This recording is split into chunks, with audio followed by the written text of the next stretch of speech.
Trump's on his daily wine, and what's really funny about it is the guy next to him is literally, make sure you read it, it's joint uprighted, looks at him, and then all of these sycophants with the red ties behind.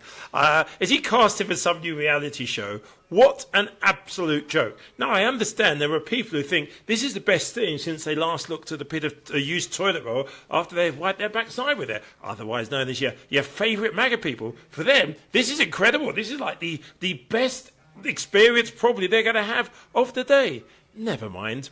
Somebody needs to tell me, though, what is the point of it? Yeah?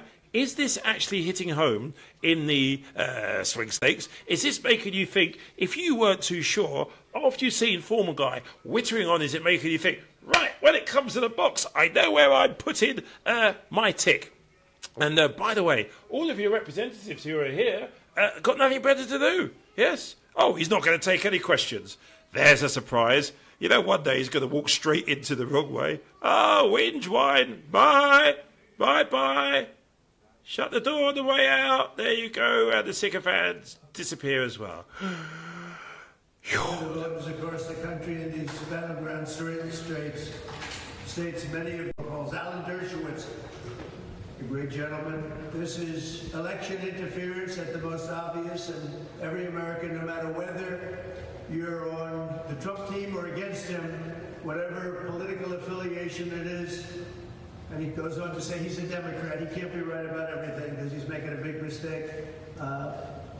If you're Jewish and you're a Democrat, and that includes Alan Dershowitz, you ought to have your head examined.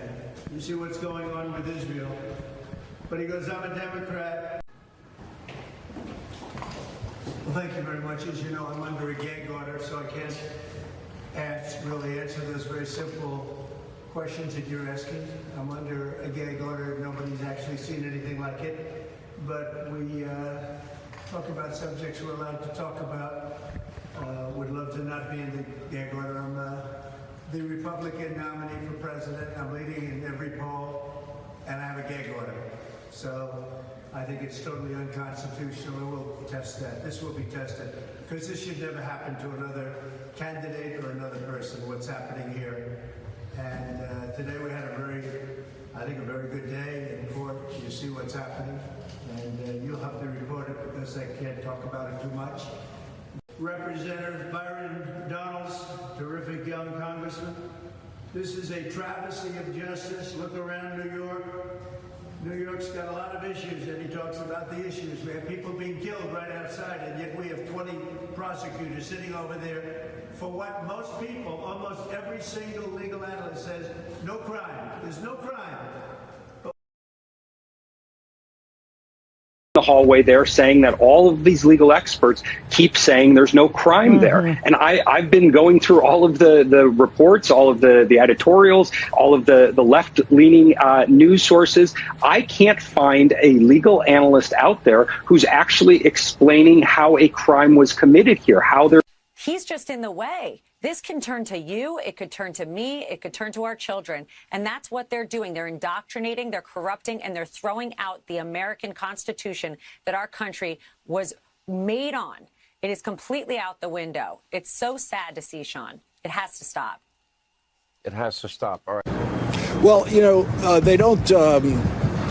J.D. Vance was on his phone the entire time. He wasn't taking in a word of testimony. Tuberville, to his credit, straight ahead, listening, taking it all in as best he can, whatever sense he can make of it. But J.D. Vance, there was really no reason for him to come if he wasn't going to take in anything that was happening. Lawrence, he tweeted that it's not fair to accuse Donald Trump of falling asleep and not being with it, because he's, as he says, is 39 years old and he was almost falling asleep. Yeah, there you go. So they're there to corroborate they're there to help with the sleep defense. Okay, that I guess that's where the vice presidential auditioning begins. Can you come in the courtroom and please help with the sleep defense? Also, something that may have been in jest, an episode of The West Wing. Lawrence O'Donnell, thank you. And for more on all of Lawrence's observations from. You learn something every single time Nepo Trump opens her mouth. Did you know Being a loser is all part of God's plan for the Trump family. Well, there's a new one for the RNC. Maybe that'll work for them, because it's all about the grift, by the way. Somebody give me something funny to say about Lara Trump, please, because she's stealing all of my jokes just by opening her gob.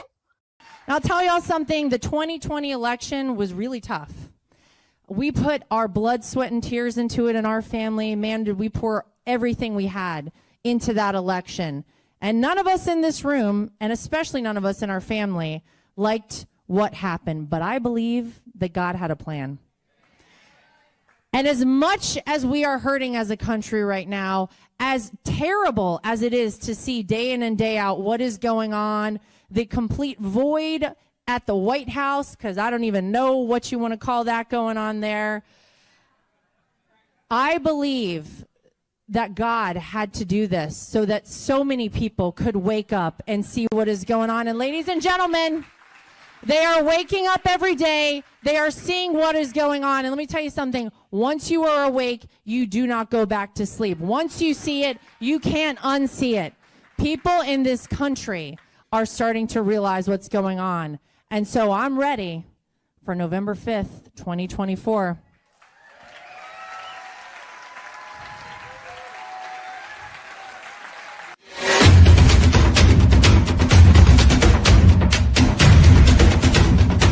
Very depressing. Both Senator J.D. Vance of Ohio, Senator Tommy Tuberville of Alabama said they were just there to support a friend.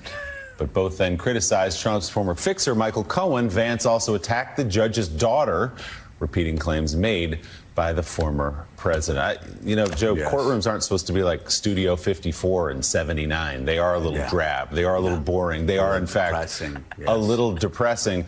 But also just the ongoing debasement of these men. I mean, he was the leader of young men for his whole life as a head football coach. No. J.D. Vance is a United States Marine, for God's sake, where it's all about honor. And you just watch them performatively outraged on behalf of the man, I guess, who they want to be the vice president or close to power or something. It's very sad. It's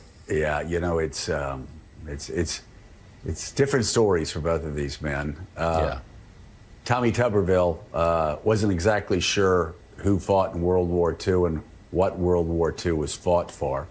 But J.D. Vance, I mean, we could get the clips. J.D. Vance, was wearing his little Silicon Valley vest, talking about, I like San Francisco, and he was like, he was the elite's elite. He was the toast of the town. Oh, please tell us how poor white people live in Ohio. And he's like, could you give me some more Chardonnay, please, love? And he did that routine, made a lot of money doing that, and then he decided he wanted to run for Congress. But before he did, and I just have to remind people of this because nobody remembers this stuff.